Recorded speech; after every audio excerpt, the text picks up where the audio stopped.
Okay, so for those of you who just joined, go ahead and get out a piece of paper and match the following terms.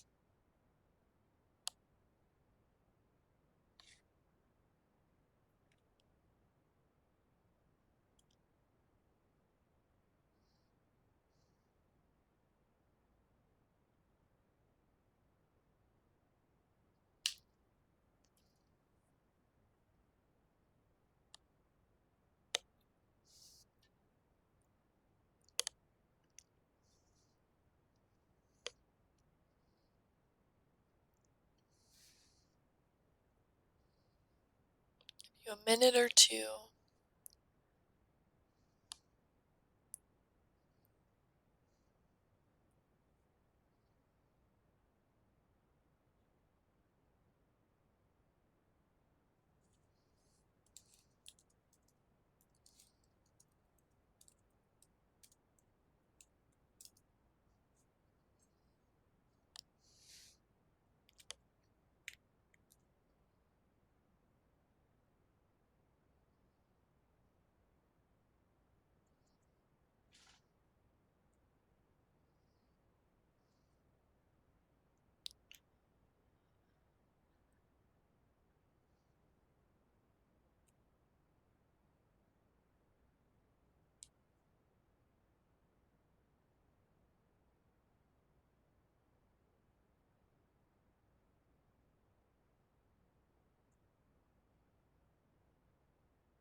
I'll give you another minute to finish up, and then we will talk about it.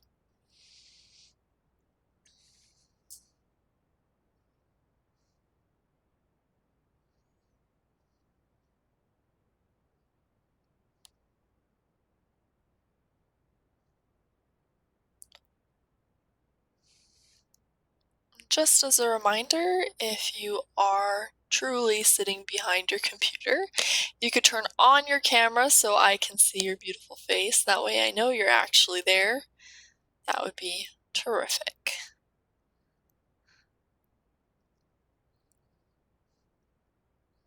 Okay, let's go over these terms. Number 1, the period of time before writing was invented. Just type in the chat a letter.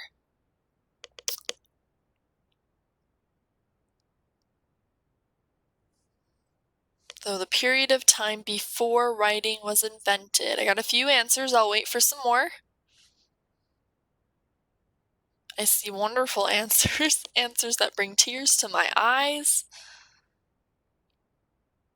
Yes, good. If you put B, that is correct. Prehistory, okay? Remember, prehistory is the time in the past that happened before writing was invented. And it's kind of hard to fathom not having writing.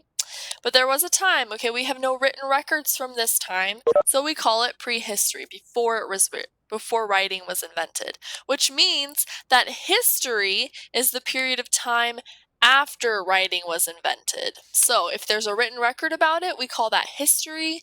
If there's no written record, we call it prehistory. Okay, number 2, stories passed down by word of mouth. We haven't really talked about this, so I'll be kind of impressed if you get it.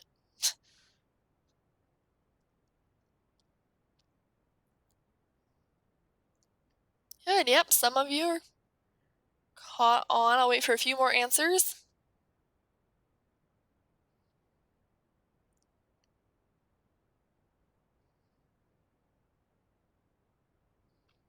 Waiting for a few more answers. Good, good. All right, excellent. So C is the correct answer. Okay, oral traditions. We really haven't talked about it, which is why I wanted to put it on the screen because it's important. So oral traditions are exactly what they sound like. Oral means by word of mouth, okay? So oral traditions are stories that were passed down by word of mouth. So remember, they didn't have a writing system. So how would they keep record. Remember we talked about cave paintings was one way they kept a record, but oral traditions was another way that they kept record. They would tell stories to their kids, and then their kids would tell stories to their kids, and then their kids would tell stories to their kids, and it would just go down the line like that. So we call oral tradition because it happened over and over and over again, and that is how they recorded things. All right, let's do the next one. Number 3, things shaped by humans, such as tools, pottery, and weapons. What would that be? Just give me a letter. I'm seeing good things, all good things. Wait for a few more.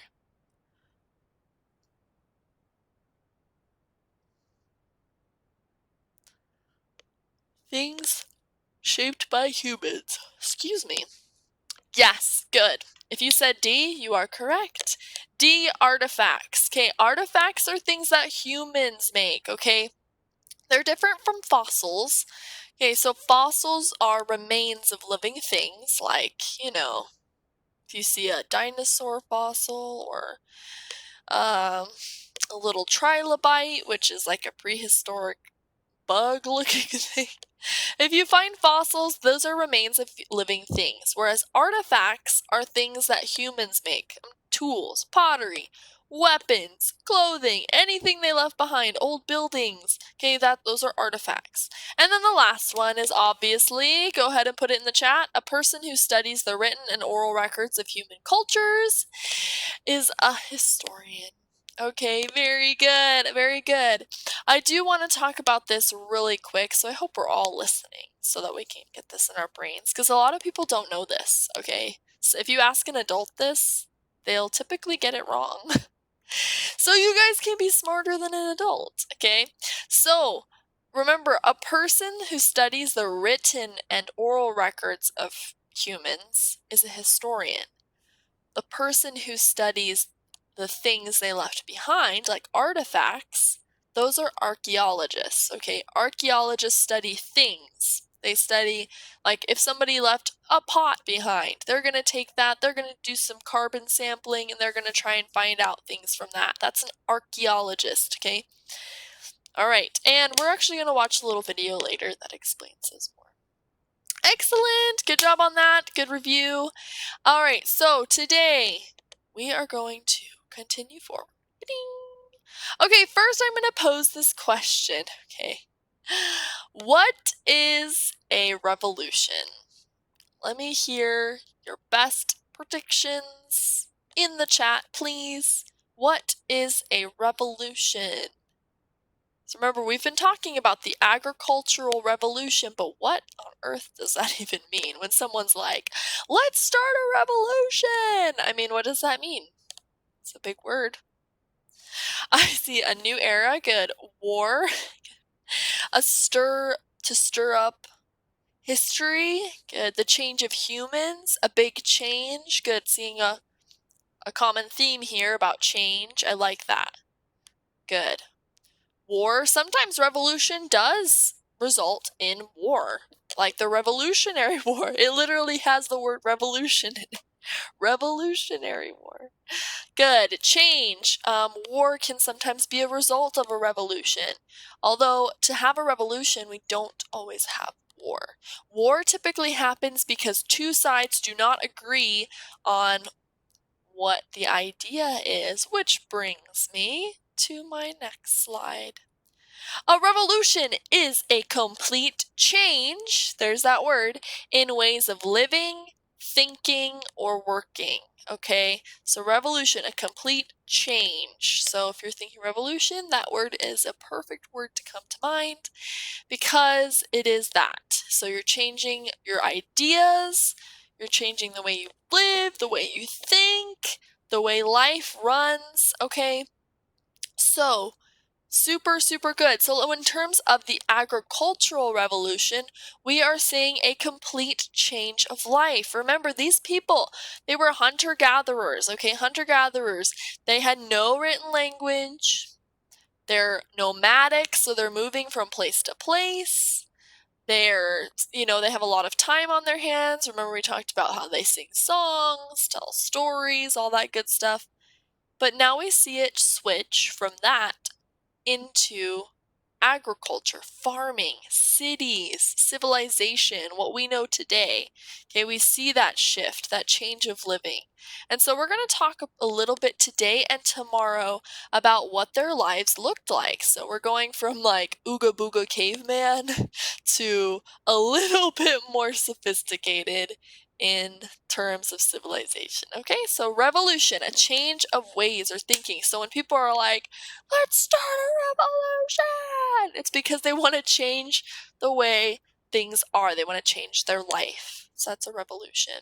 Okay, so here's the shift. This is where we've been. Remember, this is the Paleolithic time period, okay?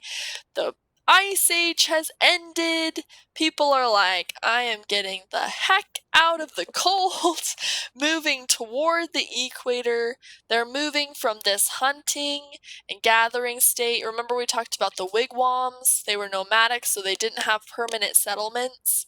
Okay, so their buildings were very primitive. They could take them down easily. Sometimes they would just find a cave nearby.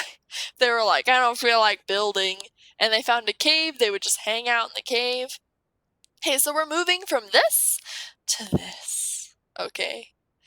They didn't have Walmart back then, but we have Walmart now. So, okay, they moved to a farming community, which in turn means that they now have a surplus of food, okay? So they're not hunting meal to meal.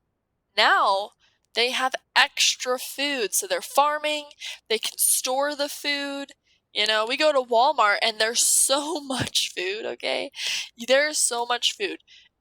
If people from the past were to come to our time period, there's two things they would mention. The first is that it smells really good. Okay, it smells so good. Back then it didn't smell so good.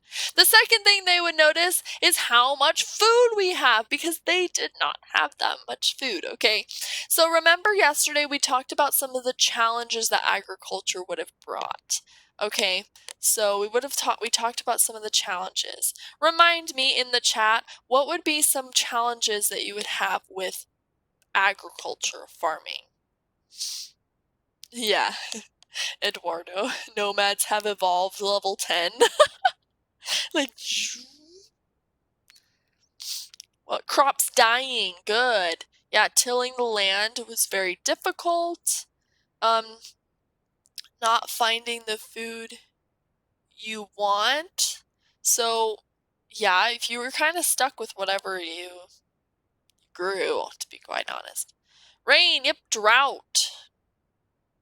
It would take, yeah, longer even than a couple days. It would take months to start your farm, okay? So you were very reliant on, when they were getting started, they were very reliant on the food, on hunting still until their crops came in. So it is important to mention that even though they started farming, they didn't stop hunting, okay? They still hunted, but they didn't follow their food around. That's the difference, okay? They didn't know how to farm. Yes, Eduardo, they had to learn, right? They had to learn that a seed goes in the ground. It needs this much sunlight. It needs to be watered. Like, they had to learn all of that.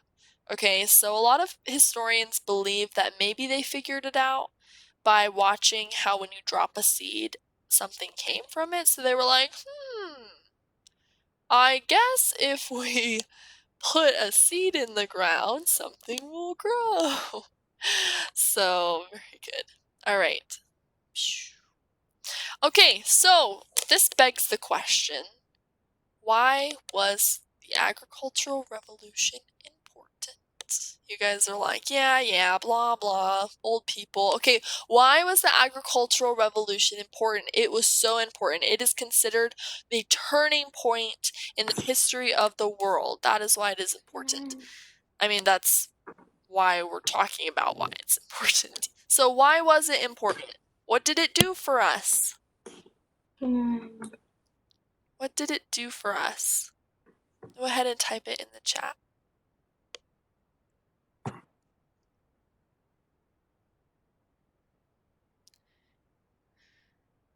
So there can be more people. Yes, yep. Population increased, right? It could change the world forever. It did change the world forever. Any more ideas? Because it was history. Can I say mine out loud? Someone might say it's ancient history. Get it? It's ancient history. Oh, so funny, so funny. From booga booga to blah blah blah. That's pretty funny. Okay, all right. Brought us to the time we are today. Good, yes. So all good things. I'm going to elaborate a little more on your ideas by saying that it brought us civilization. This is why it's so important. If the agricultural revolution never happened, we would still be hunter-gatherers. Can you imagine that?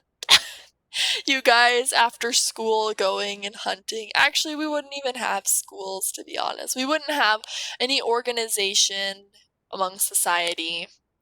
So civilization, this is why it was so important, okay? It brought us this. So, what is a civilization? Well, I'm glad you asked, because a civilization is an advanced society. So, again, we're getting more advanced, we're getting more complex. Now you have cities, governments, okay? They didn't have a government when they were nomadic. You were just hanging out with your family. There was no government established. Workers, now you have jobs, okay?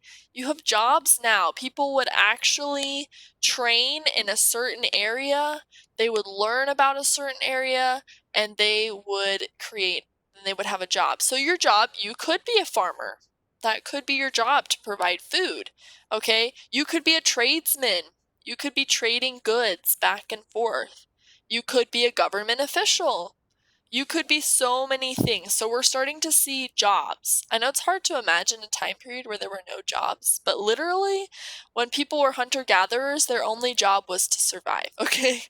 Their only job was to find food and live. But now, because they had a surplus of food, they could specialize. They could have these things. So super important. This over here is a picture of Mesopotamia, just in case you were wondering. So this is a picture of what Mesopotamia would have looked like. You can see there are high walls, really high walls, okay? Because what comes along with civilization and boundaries is also people who are trying to take it, okay? So you have your land, you have your city, but now somebody's like, that's a really nice plot of land you got over there. So you start to see some squabbles, okay? Some things like that. People are trying to take it over. Cha-ching! Okay, so remember we talked a little bit about this. This is the Fertile Crescent. We talked about the Tigris. Sorry, it's a little blurry because this is the best picture I could find because of what I'm going to show you. So this is Mesopotamia. Okay, remember it's the Fertile Crescent. They wanted to establish themselves along rivers so they could get water, so they could grow their crops. So this land around here, very fertile. Everything else, desert. You do not want to be out in the desert. You can't live out there. Okay, so they're hanging out here. But the very first city is called Jericho. So we're going to talk about that. Jericho is the very first trading city. A student asked me yesterday, or they made a comment about trade. So here we go. We're starting to trade now, getting more complex. Ding, ding, ding. Here's Jericho. All right, here's Jericho. Excuse me. It came around, sorry, I'm kind of like looking at the chat. Okay, so it came around at my goodness. 8000 BC is when it was established. I put a picture of this is what it did look like. This is what Jericho looked like 10,000 years ago, because this is 8000 BC. And this is what it looks like today. Okay, Jericho, still a city. If we go back one slide, we can see on this map, Jericho is right here. It's situated right here. See, it's next to the Mediterranean. It's a little further from the Tigris, but you can see it's situated right on a lake. It's so blurry, it's hard to see, but it's right on a lake. So they did have a water source. This is the earliest trading center that we know of. There could have been something else, but this is the earliest that we have found. And what they did was, because they had extra food, what do you do with your extra food? You can store it, but you can also trade it. Okay, you can trade it for more precious things. So we're starting to see an economy build up. So cool. We're seeing them build an economy. They're starting to trade, they're starting to sell, and what they traded their food for was obsidian. Obsidian is a very, very sharp rock, okay, when it's sharpened. It's black and very shiny. This is what it looks like in a knife. Okay, when you sharpen these babies, I mean, It's it's volcanic glass. it is volcanic glass, you're right. Yep, so it's very commonly found in Central America, in places that there's a lot of volcanic activity. But you can see they would sharpen these babies and make them into knives. And seriously, so sharp. I bought an obsidian You mean a knife from my kniff? dad. You mean a kniff? A kniffy? Yes. So But I bought my dad an obsidian knife when I went to Mexico. And it was like this big, okay? And it was so big that at the airport, I forgot it was in my checked bag, and the security guards were like, "Why do you have this giant knife in your bag?" And I was like, "It's for my dad." I ended up missing my flight just to save that knife. It was crazy. So sharp, though. Seriously, stab someone, they gone, okay? So sharp. This is what they would trade for, because they wanted to use it for not only cutting things like their food and animals, but they also wanted to use it as for tools. Okay, it was kind of a precious commodity. So super interesting. Okay, now I said Jericho was kind of situated on a lake.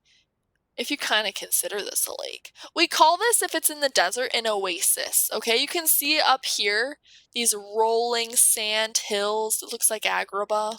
Joey, do you have a question or comment? Concern? Did they leave anything behind? In Jericho? Yeah. Yes. Yes. See how they're oops. Oops. Okay. See how this is up here is a picture of Jericho back in 8000 BC? And this is what it looks like. So Jericho is still a city. So we actually have a lot of records from Jericho because it's still around, okay? And they left behind obsidian tools. That's how we know that they loved it so much. Is because they did leave behind these knives, other things. So we know that this was a precious commodity. And they lived in an oasis, so it was a desired piece of land, which makes sense why they're still there. This was their water source. Okay, so an oasis, if you've ever heard of those in like the adventure games and stuff, remember an oasis, it's a place in the desert. It's kind of random, to be quite honest. It's like all this sand, and then all of a sudden it's like water. It's like, congratulations, you've made it to paradise after suffering in the desert, okay? So this is an oasis. It's in the desert.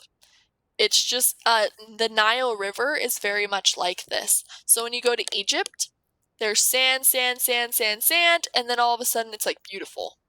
It's like, okay, that was random. And then people can live there because it's such a good water supply. So Jericho was located in an oasis, and you're going to see that that is a common theme among ancient civilizations. They were either near a river, near a large body of fresh water, or near an oasis. Okay, so super interesting. All right, I'm going to exit out of that. I did have some questions about your menus. I am going to give you time right after this, so don't even worry about it. Okay, don't even worry about it. How hot was it? Okay, I've been to the Middle East, and it is very hot, but the climate is much like Arizona, actually. Because we all live in a desert, okay? However, it is, when I was in Qatar, which is in the Middle East, it was 120 degrees, okay, in the summer. 120 degrees. I was dying, so it was fine. Eduardo, did you have a question?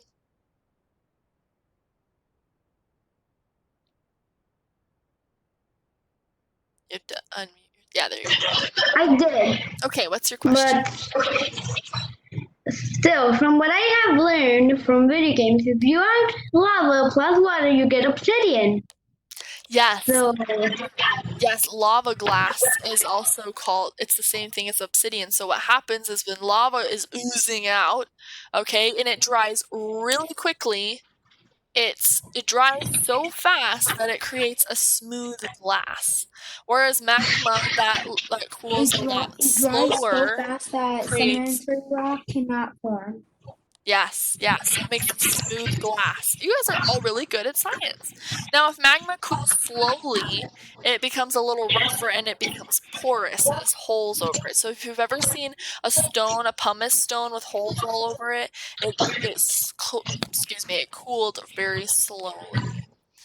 All right. And another question I have is like, why did they not buy instead of buying that, why didn't they buy a volcanic rock? Say that one more time. Why didn't they buy volcanic rock and just in the desert throw it because it's so hot and it will become lava and bring a bucket of water and put Oh, in why it? didn't they make it? Because they didn't live near an active volcano. Okay, they didn't live where it was the obsidian that they had, it was from thousands of years earlier. Okay, so if they lived near an active volcano, they probably could have cultivated their own obsidian, but that obsidian was thousands of years old. It was already there. So super, super interesting. All right, Aiden. Really weird. Did you know Dubai is technically in the Middle East, which means it's located in the middle of the desert. Yeah. I don't know why anyone would live out there. It's so hot. Which also means that somebody decided they wanted to build the tallest building in the world in the middle of a desert. Yeah, Dubai likes to show off. They really do. And people out there, they wear the men wear white robes to keep themselves cool because it is just very, very hot. Okay, we're going to move forward. I'm just going to show you a video. It's a great recap video of a lot of what we talked about. And then I will give you the rest of class period to work on your menus unless you've finished them, and then I'll tell you what to do, okay? All right, so here we go. We are moving forward. Let me share content. Motion and video. This guy, he's got some cool music in the background, which I think is fun. All right, and he's going to kind of recap a lot of what we've talked about. Here we go. I forgot his name. He'll tell you.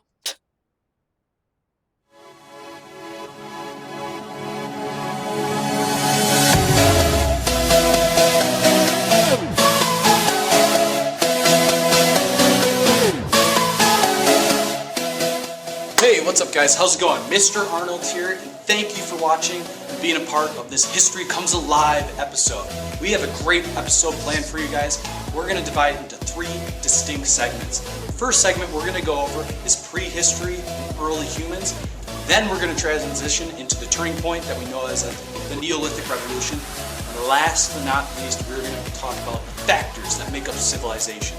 So make sure you guys are taking great, copious notes and paying close attention. There's a lot of great stuff yet to come.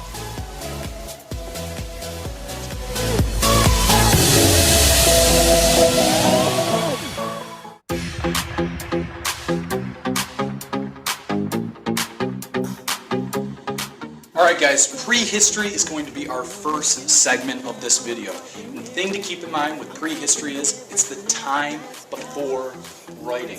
Writing has not been established yet by humankind. It's not been invented. So you have to keep in mind how records are kept. They're either done through oral traditions or through expressive works such as maybe cave paintings like these.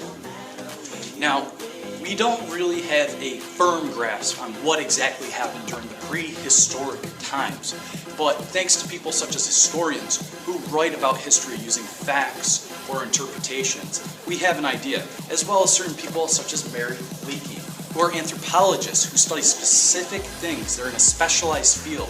And we know with Mary Leakey, she's study basically the footprints of hominids that were living in East Africa close to about 3.5 million years ago. In addition to anthropologists, we also have archaeologists who study material remains of distinct cultures, such as certain things such as a pottery or jewelry. And guys, this helps interpret our past and gives us an idea of what's going on. Prehistory times are usually associated with the Old Stone Age, the Paleolithic era, so this is going to lead nicely into our next segment, which is going to be dealing with the Neolithic Revolution. Remember, Neo means new, but make sure you guys are continuing to take great notes. There's a lot of great stuff to come.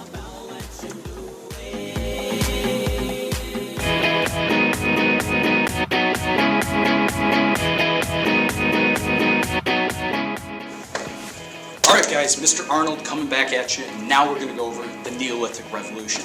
Now the Neolithic Revolution is something that's so important to this course in global history that you guys got to keep in mind all year round.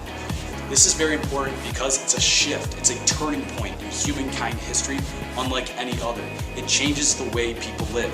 Before, in the Paleolithic era, people were living off the land. They were living on pastures, attending to their livestock. They were nomads. Now, people started to settle because they found agriculture. They started to develop crops and harvest them. As a result, there are cities that become established, like this one, Jericho. Now, not only are certain cities established, but with those cities, there's also social classes that you have to keep in mind. This is where we start to see divisions, not only amongst men and women, but in job specialization. We start to see people who are farmers, warriors, kings, queens, priests, metal workers, that sort of thing. It's so important. This is where we start to see people that are having more of a specialized job. In addition to this, the Neolithic Revolution brings about great change in the way animals are raised. Before, they might have been wild, lots of them, but this is where we start to see certain animals, maybe like the dog or the cat, or most notably, the cow, take an important role in human life. They're not only used for nourishment, such as milk or meat, that sort of thing, they're also used to help farm. They're used to help, provide the plow, the strength to get through the fields and that sort of thing. And last but not least, Neolithic Revolution ultimately brings about change. It's going to be a big change from the way humankind lived before. And this is going to lead us into the way cities are built, as well as maybe civilizations and the many factors that contribute to civilizations. So we're almost home, guys. Keep watching. We have one more segment to go.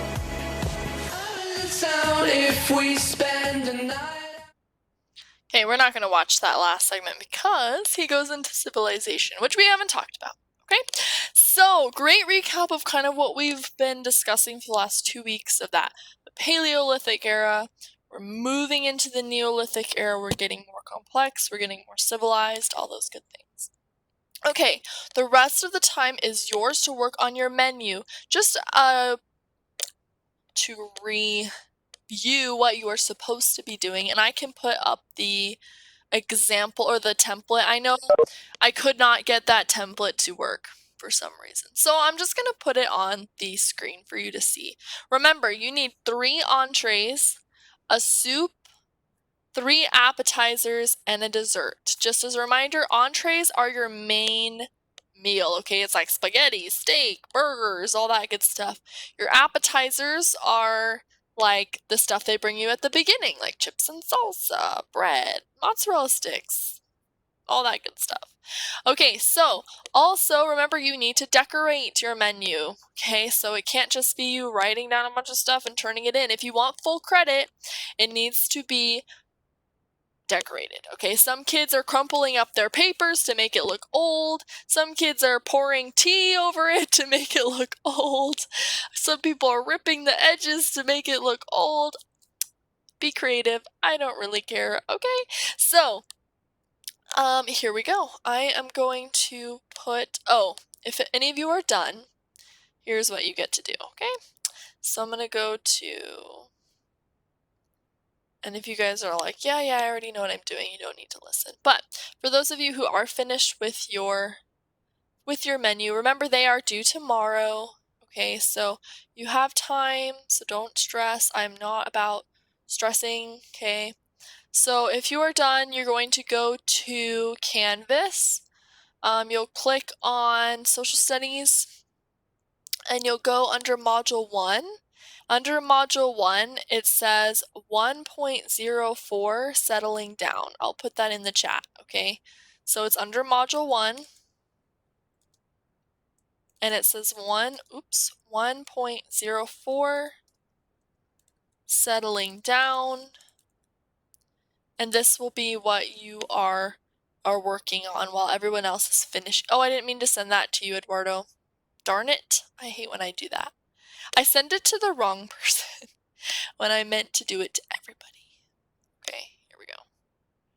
Everyone.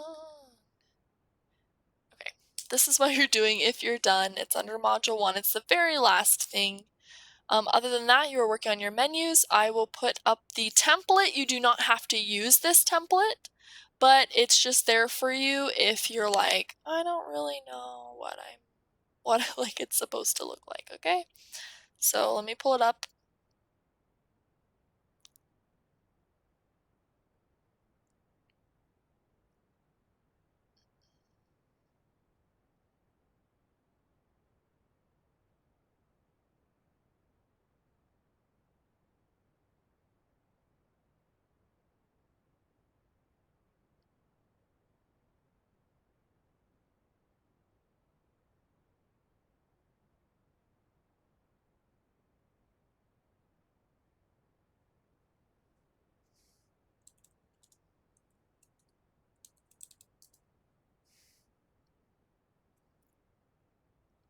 And I will give you till about 9:23.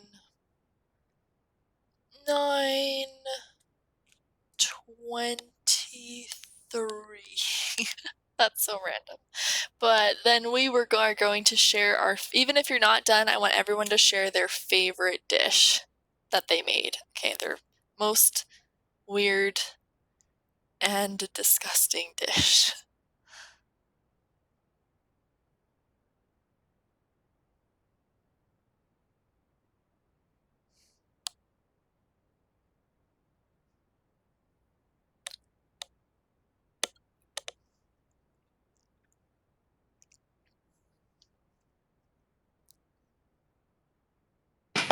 Mrs. Tracy, Yes.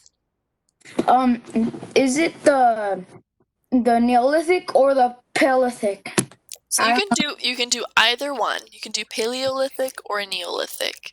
Then if you forget like what they eat, you can always look back at your handouts.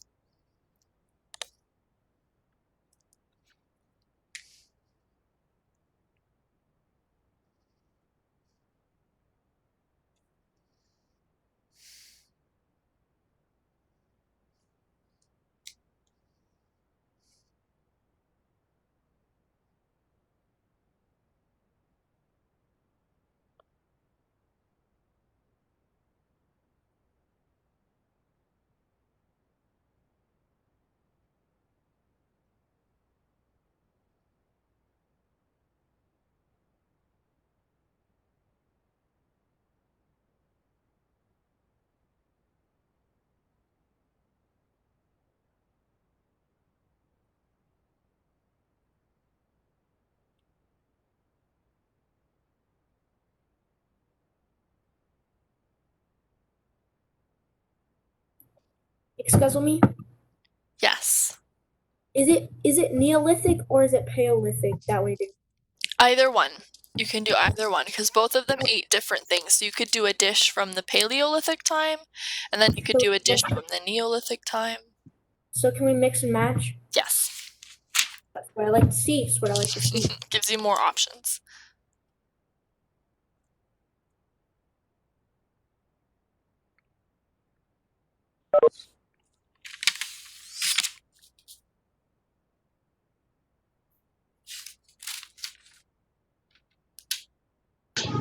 I have a question.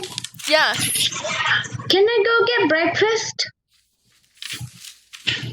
Yes, you can bring it back and keep working while you're eating. Well, my mom doesn't let me do that. She just lets me eat and later. Is it study. time for breakfast? Well, like when almost like 10 minutes after I wake up, but I woke up like 6 and haven't got breakfast. Okay, go eat, but then you'll have to finish on your own time. The menu? Yeah. I'm done. Wonderful. Okay, make sure it has all the things on it. It has bad writing because one, it is my name, my writing, and two, it's from like back 50,000 billion years old, and they had bad writing. That's the only thing I can say. I have one more question. Yeah. So do I have to tell you what it's gonna do? So like, okay. So let's just say theoretically, I'm not saying this is on theoretically, what if I was gonna make rock melon Brussels sprout with goat cheese and Prescott? Would I have to write all that, or would I just write what it's called? You do need, that's a good, I was just actually about to say that. Everyone, you need to have, and it's in the instructions, that you need to have the title of your food, of your dish, but you also need to have a description. It can be really short. So for example, this is a good example. In this, which era is this dish from? The rat stew with miniature tomatoes. The description says, "This delicious stew is made from the finest rodents throughout the countryside." That's a description. Okay, so it needs to be the title and the description. Okay, so you're saying that my theoretically, I'm not saying this what I was gonna say, but my rock melon Brussels sprout with goat cheese and Prescott, and theoretically, I'm not saying this what I'm doing, but if it said fresh with classic ham and melon combo with smear of citrus flecked goat's cheese, would that be a good enough description? Yes, Cool. Google. that is quite the dish, I must say.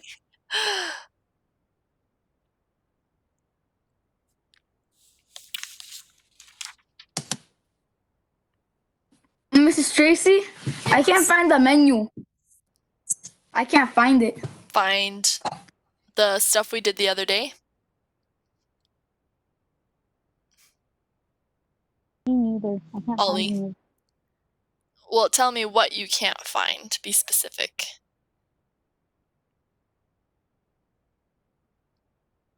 Can't find the menu. What's on the screen?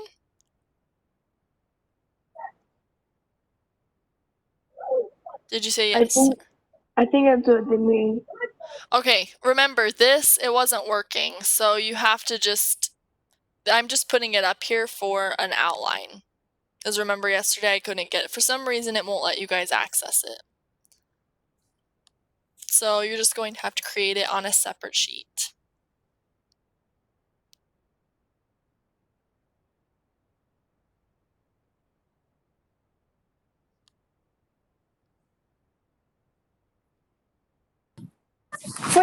For the food, do we only put down one food, or do we put down like a range of food? So remember, you need 3 entrees, 3 appetizers, 1 soup, and a dessert. It's all in the, if you're like, I can't remember the instructions, it's under the prehistoric cuisine. You click on that, it'll tell you everything that you need to know. It's under, everything's under module 1.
Okay, I have a question. Yes. This suffices as a description. What's it? Platter of stuff you've never seen. Platter of stuff you've never seen. I don't know what Yes. it is. But keep I have no adding. idea. I have no idea what it is. Well, what, you don't know what it is? What's in it? Well, I'll tell you what it looks like. It looks like some weird looking onion things, but they're red. And then these green I don't know what that is. And You're then of just course making up what's in there. Are they bell peppers? I'm looking at it right now. It says recreate a fine anti-presto with all flavors. I don't know what it just says. Oh wait, What are you looking at?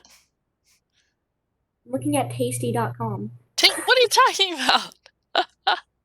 I should have done the candied tomatoes on Brussels sprout. I don't know, you're just making it up, so I don't even know what to tell you what's in there. I'm This is okay. This is what it looks like. Some weird complete. feta.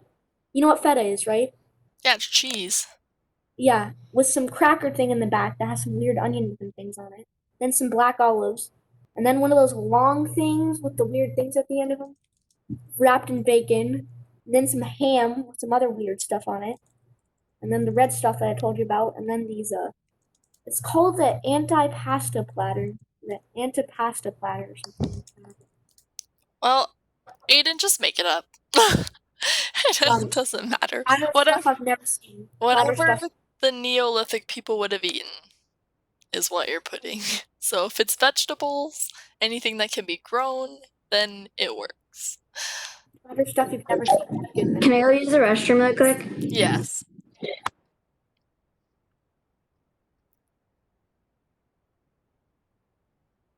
You guys.